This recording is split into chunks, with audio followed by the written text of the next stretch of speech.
Hey y'all, I'm Rylan. Welcome to my channel.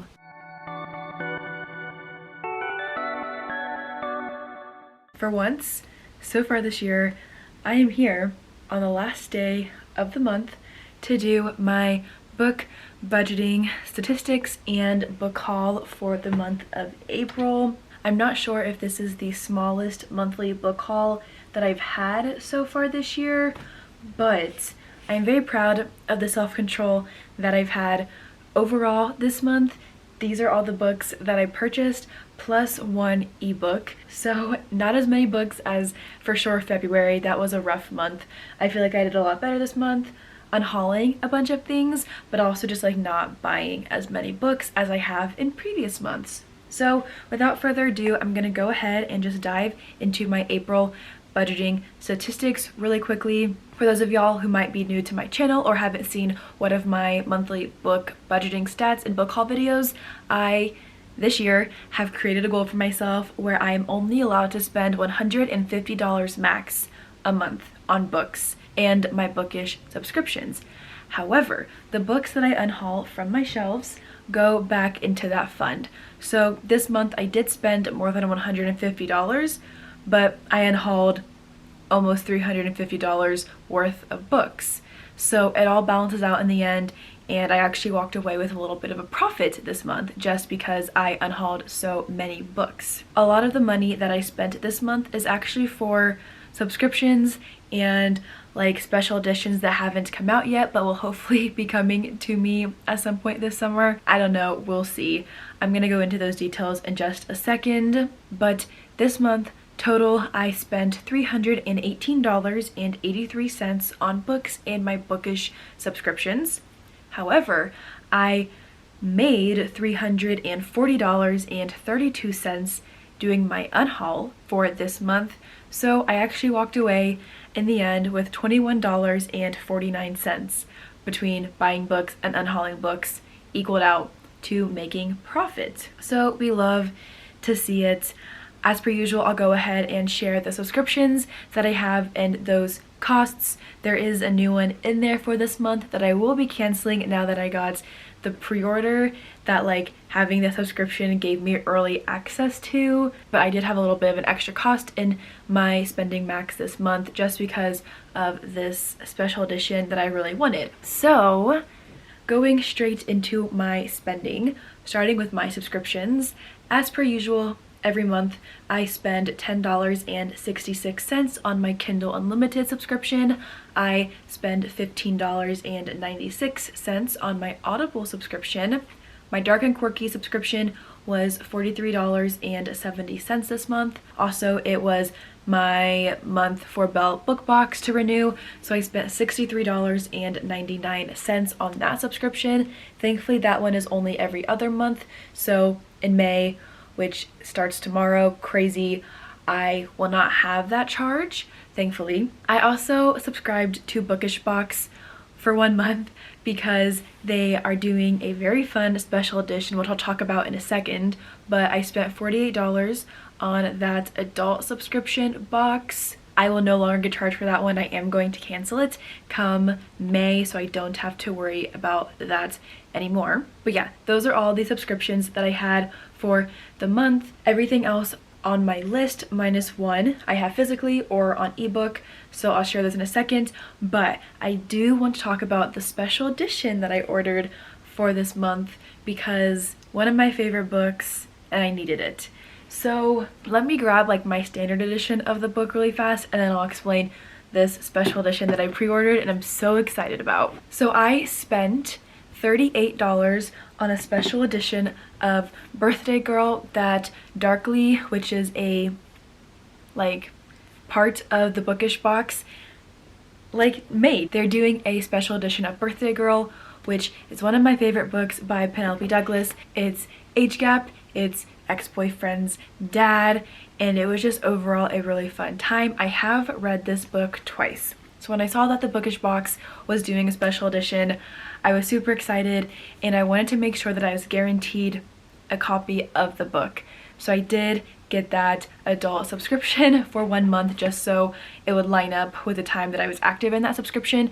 to give me early access for this special edition. So I spent $38 on it, which I feel like isn't terrible because the resale prices are gonna be awful, I'm sure, once they start actually getting into people's hands. I'm really not a huge fan of the Bookish box. I know they're so slow in shipping, like months and months and months and months behind. I'm still waiting on my pre-order of the off-campus series that they did, and I ordered it on Labor Day of last year, and that was like after it had already been out for a couple of months because people were canceling their orders, so they were like restocking it on their site, and I purchased it because I love that series. But it's April 30th.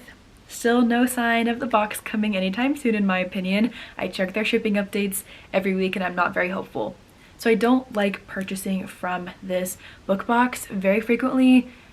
I know there's a lot of people who love them. I don't get stuff from them very frequently, but I was willing to spend the money because it's Penelope Douglas, one of my favorite authors. I want to support them and the special edition is stunning. Okay, so my battery died, so I just changed it, sorry. But yeah, so I got Birthday Girl, and that's the last special edition or like subscription-y thing that I had for the month of April. Moving straight into my book haul. Super excited, as per usual. It is a lot of romance, as it seems to be almost every month, but it's not exclusively romance, so love that. The one ebook that I did purchase for this month, I spent $8.53 on, and that was You and Only You by Caroline Kepnes. This is the fourth book in the You series. It's about Joe Goldberg. If you've seen the Netflix TV show called You, these books, or that TV show, is kind of based off these books very loosely. The further we get into the book series, the less the TV show matches up with it, but I love both individually. I'm kind of hesitant to read this one just based off somebody's reaction to it that they were telling me about on live sprints that I was doing yesterday, but it's Joe Goldberg. I love Joe Goldberg and I'll read about him for forever. So I did buy this book. It came out last week for $8.53, but everything else I've got here physically. A lot of things I got with gift cards, not a lot, but like several of these things here I got with gift card money, which is great. So I didn't spend as much as I could have had I purchased these not with gift cards. So first up on this list, I have a Barnes & Noble book haul. This is actually from today. I was at Barnes & Noble to just get a drink and do some homework for a little bit, and I ended up buying 3 books. But I had a gift card, which helped, and I'm a member, so that also helped. And I got these 3 books for $24.37. So I got The Mary Shelley Club. This is a young adult gothic-ish novel, yeah. There's like a bloody handprint on the back. Seems very like horror vibes to me. And then I also got Dare You to Hate Me and Dare You to Trust Me by B. Celeste. I've heard that like this author just writes heartbreaking romances, and I want to know the hype. So I do already have underneath The Sycamore Tree by the author, which I talked about in one of my other monthly book hauls. I think I'm going to do a reading vlog reading Dare You to Hate Me, and this one kind of do like an author taste test type video because I haven't read anything from the author before and I'm scared but like super excited. So I did buy this one. I couldn't resist seeing it, or I couldn't resist buying it when I saw them in the bookstore. I feel like my Barnes & Noble's romance section has improved greatly since the last time I was in there. So I went ahead and snagged these because I needed to. Why not, you know how it is. So I spent $24.37 on both of those. Next, I have the Barnes & Noble exclusive edition of King of Wrath by Anna Huang. I actually had this pre-ordered, but because it didn't come out until April, I didn't get charged for it until this month. So I spent $14.74 on this one. We are reading it for our romance book club, the Bending Hearts book club that I co-host with my bestie Stasia. So really excited for it. I have read 2 books by Anna Huang and have really liked them and cannot wait to dive into this billionaire arranged marriage or marriage of convenience romance. Next, I spent $0.00 on a special edition paperback or like alternate cover paperback of Eat You Alive by Eden O'Neill and Frayed by Laura Pavlov. I had associate credits, I believe, from Amazon for these 2 books. or they were gift cards that I had gotten from sending in one of my Kindles, like my old Kindle tablet that I never used. So got these two for $0.00 thanks to the gift cards that I had to put toward them. These are both romances. Can't say much about them quite yet, but they will be coming up in a future video over the next couple of weeks. I only have 2 more books on this list, which is very weird. I feel like most months I'm talking about a lot more books, but I guess I didn't have a ton to talk about last month either. February was a different story, but I have 2 more books here. One of them I got at a book signing. I live very close to Parnassus, which is an indie bookstore in Nashville, and I go to their author events quite frequently, and Monica Brashears, who is a debut author, was doing a little reading from her new book called House of Cotton, and they had signed editions there, so I went ahead and bought it. The book sounds very interesting. It seems very gothic vibes as well, like Southern Gothic, and it sounds interesting. I will see when I get to it, but it's always just cool, like supporting authors and especially like supporting that indie bookstore. So I went ahead and purchased it while I was there for the author event, and I spent $30.58 on this book. And then finally, I'm not ashamed, but kind of. I'm not ashamed to have bought this book. I just don't need like this many copies of Colleen Hoover's books, but I spent $20.30 on It Ends With Us, the special collector's edition.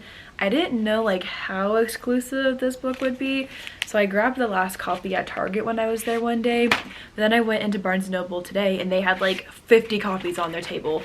So they had like a whole shrine to her in their front window, and I was like, this is a little bit excessive. Like, I'm a fan of Colleen Hoover, but like they were doing a whole lot for her. So I thought it was funny. I don't know how exclusive this edition is, but I went ahead and grabbed it because it's beautiful. I think that this includes an interview with Colleen and her mother, just about the fact that this is kind of based off a true story with her own mom in an abusive relationship and like getting out of it, and the healing and the trauma and things like that that they both went through because of that familial situation that they were in.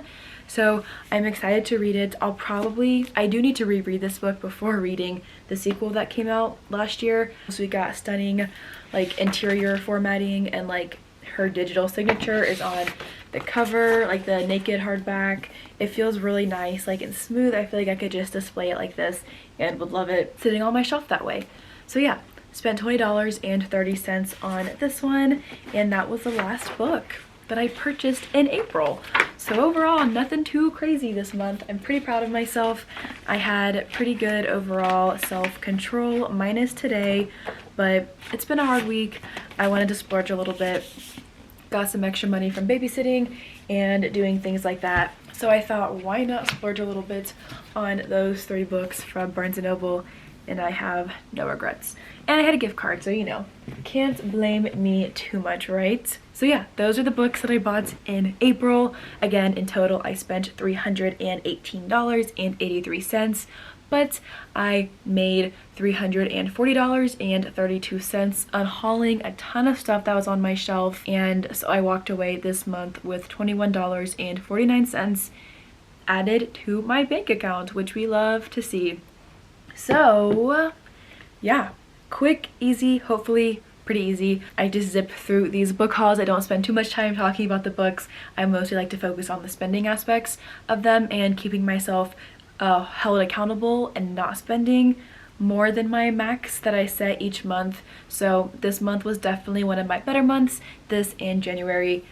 Yeah, so I really cannot complain about walking away with some extra cash this month just from unhauling more books than I purchased. That concludes my April budgeting and book haul. If you bought any fun books during the month of April, feel free to comment down below and let me know. If you have any similar goals for the year, feel free to share those with me as well. I love to hear all of the bookish goals that we set for ourselves, especially as we're still kind of early in the year and getting things figured out. I love to hear all of y'all's goals. So feel free to comment down below and let me know all about your books and your goals and everything and anything else you want to tell me. I'm here for all of the interaction with y'all. So that is all that I have for today's video. Also, if you have read any of the books that I mentioned, feel free to let me know how you like them or where I should start with these, because they all sound and look so good and I cannot wait to get to all of them at some point, maybe this year, maybe not, but we'll see. Thank you all so much for watching this video, and I'll see y'all in the next one.